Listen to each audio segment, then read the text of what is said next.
Hörmətli cənab prezident, hörmətli qonaqlar, xanımlar və cənablar.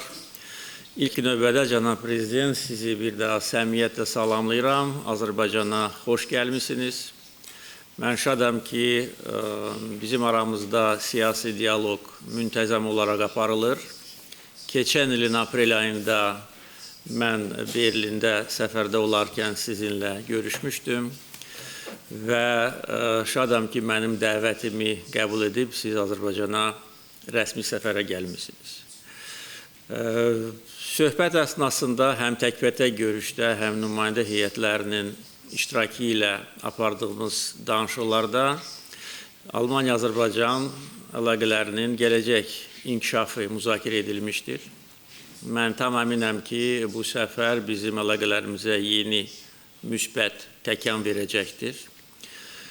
İqtisadi sahədə əldə edilmiş nəticələr bizi təbii olaraq ruhlandırır. Çünki bu ilin yanvar-fevral aylarında bizim ticarət dövriyyəmiz təxminən 3 dəfə artıb. Bunun əsas səbəbi Azərbaycandan Almaniyaya ixrac edilən xam neftin həcminin artması olmuşdur. Ona görə biz hesab edirik ki, gələcək illərdə biz öz ticarət dövriyyəmizin şaheləndirilməsi ilə bağlı daha fəal addımlar atmalıyıq. Xüsusilə bərpa olunan enerji sahəsində, hardakı Almaniya şirkətlərinin çox böyük təcrübəsi var. Azərbaycanın da çox böyük proqramı, planları var. Biz xarici investorların sərmayəsi hesabına 2030-cu ilə qədər bərpa olunan enerji növlərinin istehsal gücünü 6 gigavata çatdırmaq fikrindəyik və bu tam realdır və bunun bir hissəsi Avropaya ixrac ediləcəkdir. Keçən il bildiyiniz kimi Azərbaycan COP29 beynəlxalq iqlim konferansına ev sahibliyi etmişdir. Bu istiqamət üzrə də bizim Almaniya ilə çox fəal əməkdaşlığımız olub. COP29-da 77 mindən çox iştirakçı qeydiyyatdan keçmişdir. 197 ölkəni təmsil edən iştirakçılar və böyük uğurlu nəticələrlə zəngin idi bu konferans. Yeganə iştirak etməyən ölkə Ermənistan olmuşdur. Bu da təbii olaraq təəssüf hissi doğurur. Çünki xüsusilə indiki şəraitdə ki, Azərbaycan-Ermənistan arasında normallaşma prosesi uğurla getdiyi bir zamanda Ermənistan tərəfinin bu beynəlxalq konferansı boykot etməsi başa düşülən deyildi.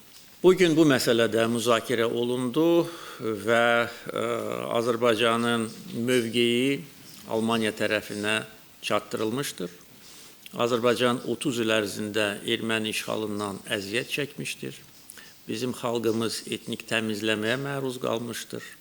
1 milyon Azərbaycanlı erməni aqressiyasına görə evsiz, eşiksiz qalmışdır. Və torpaqlarımızın təxminən 20%-i işğal altına düşmüşdür. Əfsuslar olsun ki, beynəlxalq təşkilatlar bu məsələ ilə bağlı ciddi addım atmamışlar. Azərbaycan bu münaqişəni və beynəlxalq hüququ özü döyüş meydanında və siyasi müstəvidə həll etmişdir. Və məhz bu tarixi zəfərimiz sülh danışıqlarına yol açmışdır.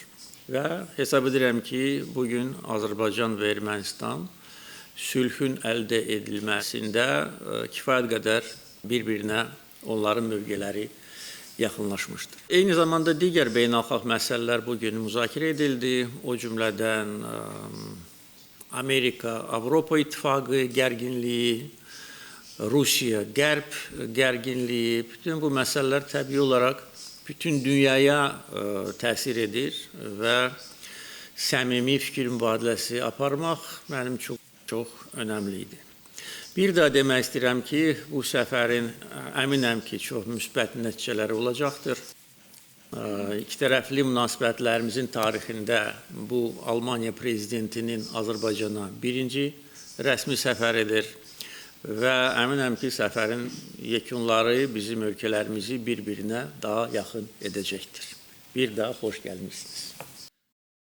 Hörmətli həmkarım cənab prezident, səmimi dəvətə görə dərin təşəkkürümü bildirir, bütün Alman nümayəndə heyətinin adından göstərilmiş qonaqpərvərliyə görə təşəkkür edirəm. Çox ürəyimizcə oldu. Siz qeyd etdiniz ki, Azərbaycanda birinci dəfə deyiləm, lakin bu vəzifədə ilk dəfədir ki, gəlirəm. Prezident kimi ilk dəfədir ölkənizdə səfərdəyəm. Əvvəllər Azərbaycanda dəfələrlə olmuşam, amma axırıncı dəfə 2016-cı ildə səfər etmişdim və artıq 9 il keçir. Hazırda dünyada vəziyyət çox sürətlə dəyişir və geosiyasi baxımdan 9 il ərzində o qədər dəyişikliklər olub ki, 2016-cı ildə ölkənizə səfərim mənə artıq uzaq keçmiş kimi görünür. Şadam ki, bugün yenidən gəlib görüşdük və çox geniş fikir mübadiləsi apara bildik. Əslində, həmişə bu mübadiləni aparmışıq. Bakıda olmasa da başqa yerlərdə görüşmüşük. Telefonla söhbət etmişik. Münhen Təhlükəsizlik konferansında görüşmüşük. Eləcə də sizin Berlinə səfərinizi yaxşı xatırlayıram.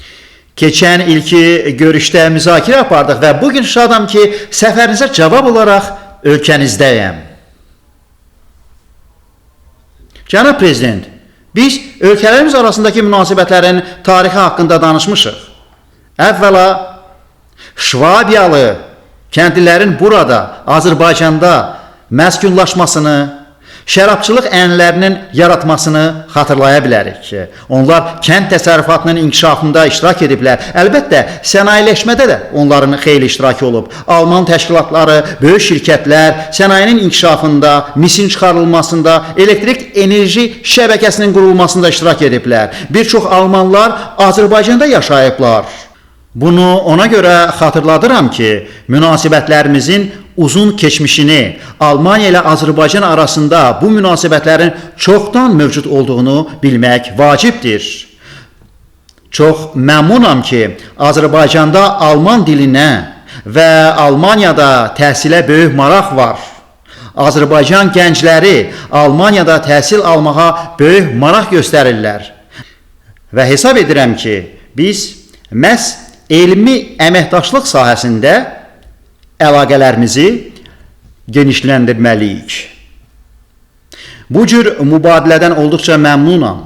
Şadam ki, bir-birimizlə həmişə açıq danışa bilmişik. Həm ümumi fikrimiz olduğu mövzularda, həm mövqeyimiz fərqləndiyi məsələlərdə səmimi danışa bilmişik. Hər iki tərəf geniş söhbətlər əsnasında bir-biri ilə açıq danışıb, söhbətlər aparıb. Hazırda çox sürətli və dramatik dəyişikliklərlə səciyyələnən dünyada yaşayırıq. Cənab prezident, siz ölkələrimizi birləşdirən meyarları artıq qeyd etdiniz. Beynəlxalq hüququn qorunması, dünyanın tənzimlənən əsaslarla inkişaf etməsində marağımız da bizi birləşdirir və biz gələcək nəsillərə də düzənsiz dünyanı qoyub getmək istəmirik. Biz həmçinin strateji mövzular ətrafında fikir mübadiləsi apardıq. Eyni zamanda iqtisadi əməkdaşlıq perspektivlərimizi müzakirə etdik. Siz artıq bir neçə meyarı qeyd etdiniz. Bununla belə 2022-ci ildə Azərbaycan Almaniyada böyük rol oynayıb. Rusiyadan aldığımız qaz təchizatında dayanma baş verdiyi zaman Azərbaycan üzərinə böyük məsuliyyət götürdü. Və mən buna görə sizə çox təşəkkür edirəm. Sizin sözlərinizdən elə başa düşdüm ki, burada qaz ilə yanaşı infrastrukturun genişləndirilməsinə də ehtiyac var. Beləliklə, infrastrukturun yaxşılaşdırılması üzərində Avropada işləməliyik, çünki o hələ də kifayət həcmdə deyil. Bir sözlə, bu görüşdən sonra yeni ev tapşırıqlarımız olacaq. Çox şadam ki, Azərbaycan inkişaf edərək mühüm məkana çevrilib və buradan olduqca vacib ticarət yolları keçir. Öz növbəsində həmin amil dünyanın birləşməsinə əsas ola bilər. Biz iqtisadi, ticari münasibətlərimiz haqqında danışdıq. Yalnız Mərkəzi Asiya ilə deyil, həm də Uzaq Şərqlə, o cümlədən Cənubi, Qərbi Asiya və Çin ilə Almaniyanın ticarət əlaqələrində ölkənizin rolu var. Bilirik ki, hazırki mövcud yolların imkanları məhduddur. Ölkənizdən keçən yollar isə üstəgəl orta dəhlizin rolu Alman iqtisadiyyatı üçün vacibdir, yaxşı perspektivdir və gələcəkdə daha maraqlı olacaq. Son illərdə cərəyan etmiş hadisələrdən sonra Cənubi Qafqaz regionunuz daha sabit bölgəyə çevriləcək. Bununla mən, cənab prezident, sizin toxunduğunuz bir məsələyə də münasibət bildirmək istəyirəm. Siz qonşu Ermənistanla sülh münasibətləri haqqında danışdınız. Sülh prosesinin çox böyük əhəmiyyəti var. Kənardan müşahidə edən bir şəxs kimi deyə bilərəm ki, bu bizə böyük təəssürat bağışlayır. Yəni, son bir il ərzində çox böyük addımlar atılıb, çox böyük irəliləyişlər olub. Hər iki tərəfə bu münasibətlə təbrik edirəm.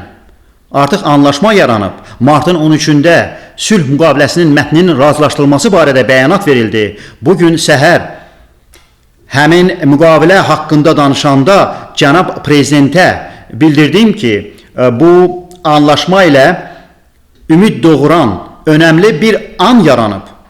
Bu razılaşma əldə olunduğuna görə ümidvaram ki, vəziyyət daha da inkişaf edəcək və ondan istifadə edərək tezliklə sülh müqaviləsinin imzalanmasına gəlib çıxacaqsınız. Nəhayət, sizin regionunuzda əsl və davamlı sülh yaranacaq. Mən buna çox böyük ümid bəsləyirəm və sizi həmin anı əldən buraxmamağa çağırıram.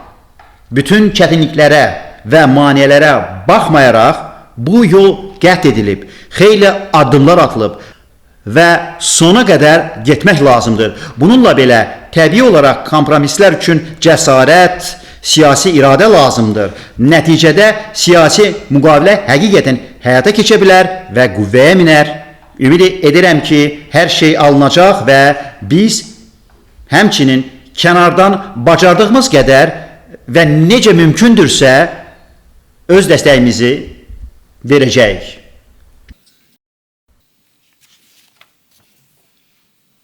Tədbirimizin sual-cavab hissəsinə keçirik. Sual vermək üçün söz verilir Almaniyanın DPA agentliyinin müxbirinə. Mein Name ist Ulrich Steinkohl, ich bin Korrespondent der Deutschen Presseagentur in Berlin. Herr Präsident Alev, Ihr Kollege in Erivan hat gesagt, die Schwierigkeiten, die es bei dem Friedensprozess gibt, seien überwindbar. Er selbst arbeitet daran. Die Schwierigkeiten scheinen darin zu bestehen, dass Ihr Land weitere Forderungen stellt. Könnten Sie mir bitte sagen, wie ernsthaft Sie diesen Friedensvertrag wirklich abschließen wollen und wie ernsthaft es Ihnen um diesen Frieden ist? Und Herr Bundespräsident, an Sie die Frage, haben Sie aus Erivan vielleicht eine Botschaft hierher nach Baku mitgebracht? Danke. Bugün söhbət əsnasında mən cənab prezidenti Azərbaycan-Ermənistan sülh prosesi ilə bağlı kifayət qədər məlumatlandırdım. Bildirdim ki, 2-ci Qarabağ müharibəsi başa çatandan sonra məhz Azərbaycan və şəxsən mən sülh danışıqlarının başlanmasının təşəbbüskar olmuşam.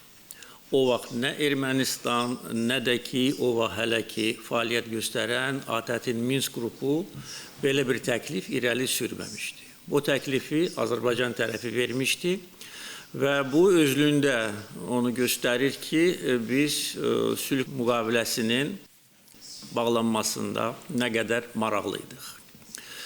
Ermənistandan hər hansı bir cavab gəlmədiyi üçün biz bu mümkün olan müqavilənin əsas prinsiplərini də ortaya qoyduq. Yadımdadır, 5 əsas prinsip irəli sürülmüşdü və bu prinsiplər əsasında müzakirələrə start verildi. Danışıqların əsas maneəsi ondan ibarət idi ki, 2024-cü ilin yanvar ayına qədər Ermənistan təkidlə sülh müqaviləsinə dırnaqarası Dağlıq Qarabağ Respublikasının taleyini salmaq istəyirdi. Biz isə buna qətiyyən etiraz edirdik. Çünki Dağlıq Qarabağ adlı respublika yoxdur. Bu ancaq Ermənistanın hülyalarında mövcud olub. Azərbaycanın Qarabağ bölgəsi mövcuddur. Və bu bizim daxili işimiz olduğu üçün biz təbii olaraq dövlətlər arası müqaviliyə belə bir bəndin salınmasına heç vaxt razı ola bilməzdik. Ancaq 2023-cü ilin sentyabr ayında separatizmə son qoyulandan sonra Qarabağ torpağında Ermənistan bir neçə aydan sonra o təkidlə irəli sürdüyü maddəni sülh müqaviləsinin mətnindən çıxarmağa razı olmuşdur. Və faktiki olaraq real danışıqlar hardasa bir il bundan əvvəl başlamışdır. Bugünə qədər sülh müqaviləsinin mətni tam razılaşdırılıb, 17 paragrafdan ibarətdir və Azərbaycan burada hər hansı bir əlavə şərt irəli sürməyib. Bizim şərtlərimiz Ermənistan üçün bəllidir, yenilik deyil. Bu şərtləri biz uzun müddət ərzində irəli sürürük. Ancaq Ermənistandan bugünə qədər hər hansı bir ciddi cavab almamışıq. Nədən ibarətdir bu? Birinci, ATƏT-in Minsk qrupu ləğv edilməlidir. Bunun da məntiqi ondan ibarətdir ki, 1992-ci ildə yaradılmış ATƏT-in Minsk qrupunun mandatı Qarabağ münaqişəsinin həlli idi. Qarabağ münaqişəsini Azərbaycan özü həll edib, BMT nizamnaməsi əsasında və beynəlxalq hüquq çərçivəsində və konflikt həll olunduğu üçün və Ermənistan rəsmən Qarabağı Azərbaycan torpağı tanıdığı üçün ATƏT-in Minsk qrupunun de jure fəaliyyətinə heç bir əsas qalmamışdır. Onsuz da de facto bu qrup fəaliyyət göstərmir. Və Ermənistanın buna razı olmaması bizdə haqlı olaraq şübhələr doğurur. Görəsən nə üçün? Bəlkə yenə də bizə qarşı ərazi iddiası ilə Ermənistan çıxış etmək istəyir. Onların sürətli silahlanması, öldürücü silahları əldə etməsi, bu sahədə onlara əsas yardımçı olan Fransanın onları yeni provokasiyalara, təhribatlara təhrik etməsi bu şübhələri təbii olaraq artırır. Yəni bu birinci məsələdir. İkinci məsələ Ermənistanın konstitusiyası ilə bağlıdır. Ermənistan konstitusiyasında Ermənistan müstəqillik aktına istinad var. O konstitusiyanın tərkib hissəsidir.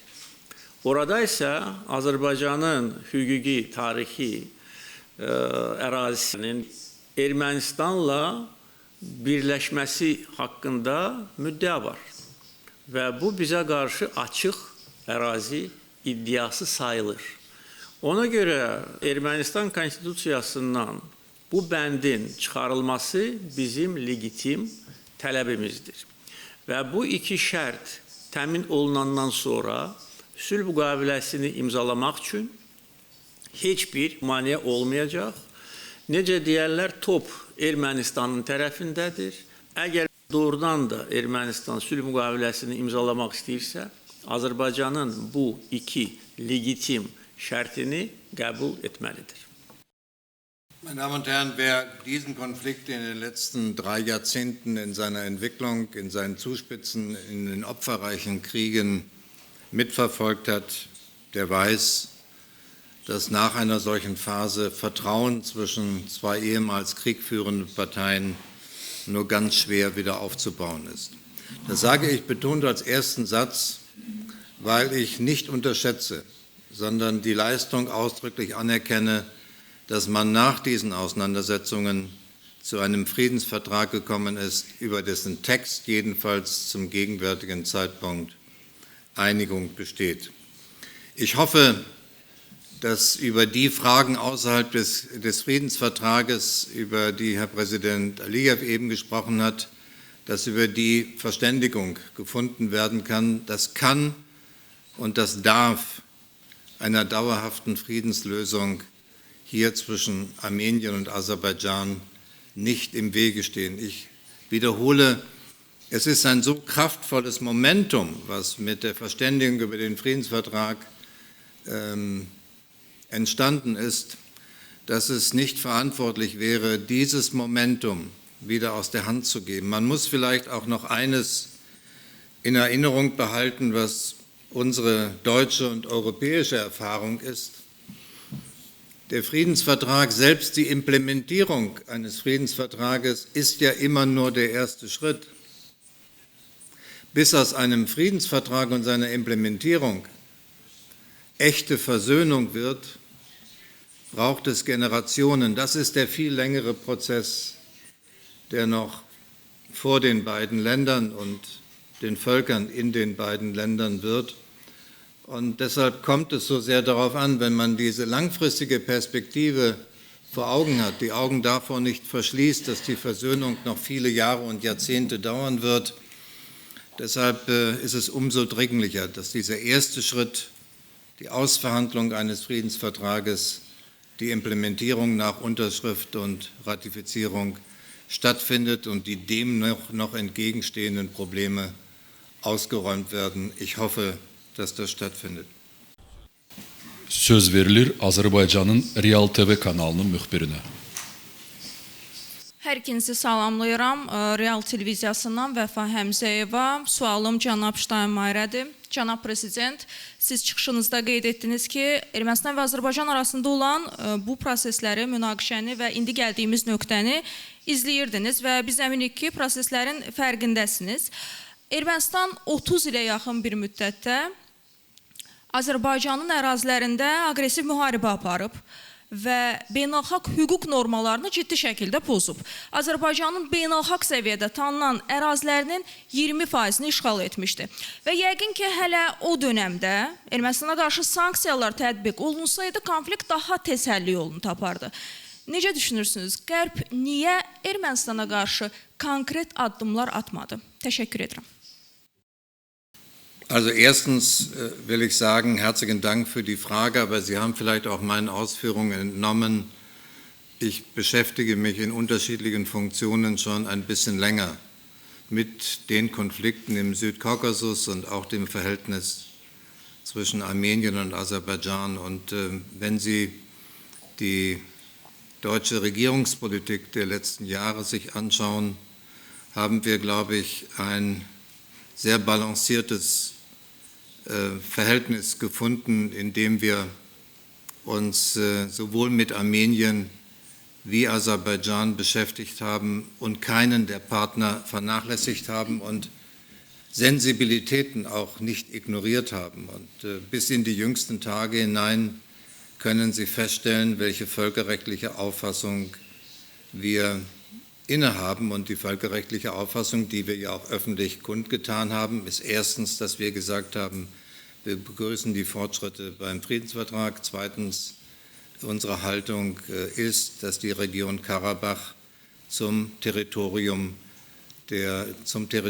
Aserbaidschans gehört. Das ist unsere Haltung und ich glaube, das ist eine Haltung, die man von aserischer Seite aus kaum kritisieren kann. Söz verilir Almanya'nın ARD telekanalının müxbirinə. Guten Tag, Silvia Stöber, ARD Tagesschau. Sehr geehrter Herr Präsident Aliyev, Sie haben die 17 Paragraphen des Friedensvertrages genannt. Können Sie bitte sagen, welche Ihnen in Aserbaidschan am wichtigsten sind? Und Herr Steinmeier, Herr Bundespräsident, Sie haben schon das Wort Versöhnung angesprochen. Das war ja die Grundlage für den Wiederaufbau Deutschlands nach dem Zweiten Weltkrieg. Können Sie da nochmal sagen, wie wichtig das war, speziell zwischen den Bevölkerungen der Staaten in Europa da aufeinander zuzugehen? Əslində belə tarixi müqavilələrdə hər bir paraqraf, hər bir bənd böyük əhəmiyyət daşıyır. Mən Prezident Ştaynmayerlə söhbət əsnasında bildirdim ki, Azərbaycan bilərəkdən bu müqaviləni çox da həddindən çox yükləmək də istəməmişdi. Ona görə çox yığcam müqavilədir, əsas prinsiplərini əhatə edir. Və yenə də deyirəm, hər bir məsələ orada ciddi əhəmiyyət daşıyır.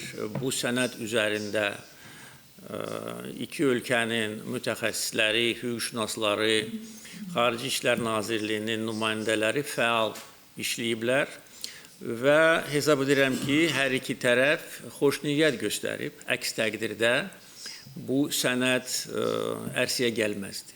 Bu birinci. İkinci, Ermənistanda və bəzi qərb dairələrində Azərbaycanı müqaviləni imzalamamaqda günahlandırmaq istəyirlər. Bu da tamamilə əsassızdır.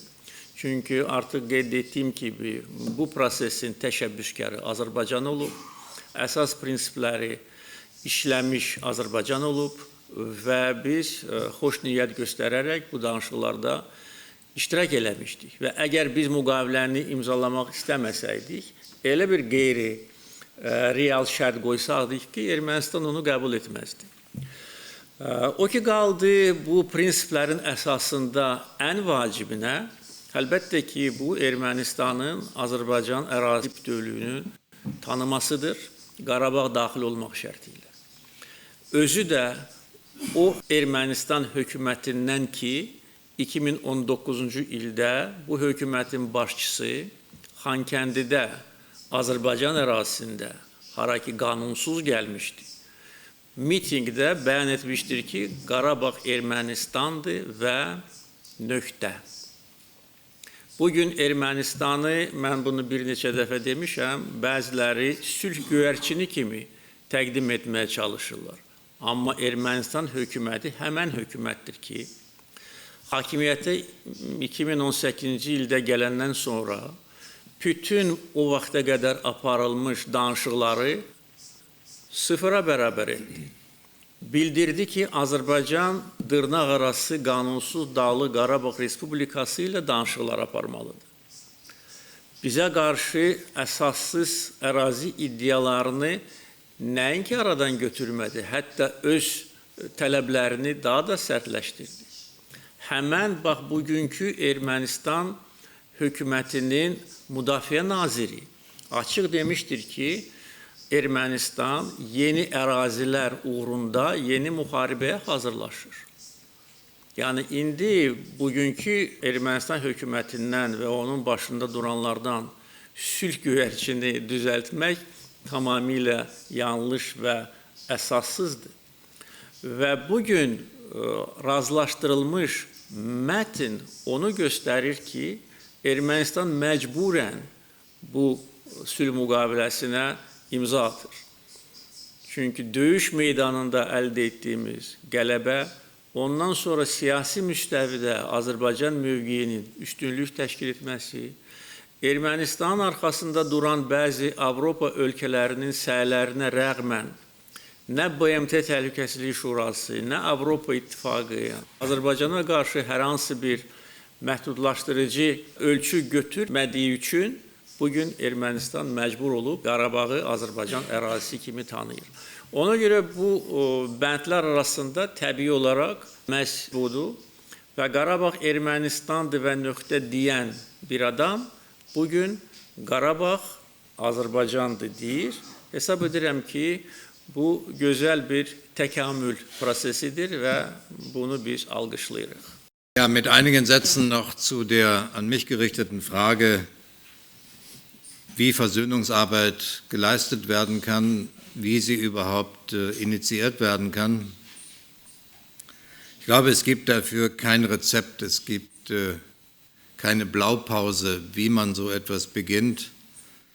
Fest steht nur, neues Vertrauen entsteht, nachdem man Krieg miteinander geführt hat, nicht von heute auf morgen, sondern muss langsam und behutsam aufgebaut werden. Vielleicht antworte ich am besten mit einem Beispiel aus Europa.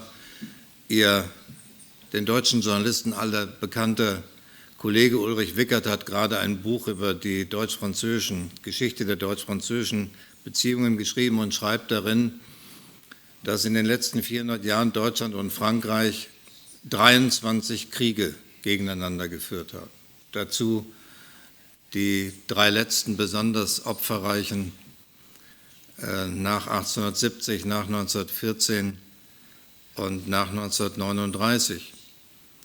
Deutschland und Frankreich waren so erbitterte Gegner, dass man in deutschen Geschichtsbüchern, in älteren Geschichtsbüchern noch lesen kann, dass Frankreich der Erzfeind Deutschlands gewesen sei. Es war also überhaupt nicht zu erwarten, dass aus dieser historischen Entwicklung mit Kriegen und Opfern jemals eine freundschaftliche Beziehung und sogar enge Freundschaft zwischen den beiden Staaten und den beiden Völkern herrschen würde, entstehen würde. Es ist Mut und der politische Wille auf beiden Seiten gewesen, eine Vergangenheit hinter sich zu lassen und gemeinsam einer besseren Zukunft entgegenzusehen. Und ich glaube, in jeder Region der Welt, auch in dieser, gibt es grenzüberschreitend einen Wunsch nach einer besseren, nach einer friedlicheren Zukunft. In diese Richtung, finde ich, muss Politik arbeiten. Söz verilir Azərbaycanın A-News telekanalının müxbirinə. A News TV station. Thanks to both presidents. And my question is addressed to President Steinmeier. Currently, former leaders of the separatist puppet regime created by Armenia inside Azerbaijan, in Azerbaijan's Karabakh region, are on trial in Baku. In their testimonies, they have admitted that bombardment of Azerbaijani cities and villages, which resulted in the deaths of more than 100 civilians, were carried out under the direct orders of Armenia's political leadership, and namely Armenian Prime Minister Nikol Pashinyan. Bearing in mind all of this as grave war crimes, the question is why no sanctions were imposed by the European Union and its institutions on Armenia and on its political leadership. Thank you. Ich glaube, das ist die Wiederholung der ersten Frage, die wir schon hatten. Wenn ich die deutsche auswärtige Politik betrachte, die ich seit einigen Jahren mindestens begleite, in vielen Jahren auch selbst verantwortet habe, so kann ich für mich und für uns nur sagen, dass wir den unfriedlichen Zustand nie hingenommen haben, dass wir territoriale Ansprüche des einen auf den anderen Staat nicht befürwortet haben, sondern wir gehen davon aus, dass international anerkannte Grenzen auch gelten und beachtet werden. Und insofern kann ich für die deutsche Position nur sagen, dass wir uns und unserer Linie treu geblieben sind in diesen letzten Jahren und hoffe, dass das auch hier verstanden wird in der Region. Wir wollen, dass aus den Jahren der Unfriedlichkeit im Verhältnis von zwei Staaten nebeneinander eine Zukunft entsteht, in der Stabilität von Armenien, Aserbaidschan für die gesamte Region des südlichen Kaukasus ausgeht. Das würde, glaube ich, ein Gewinn für alle Seiten sein.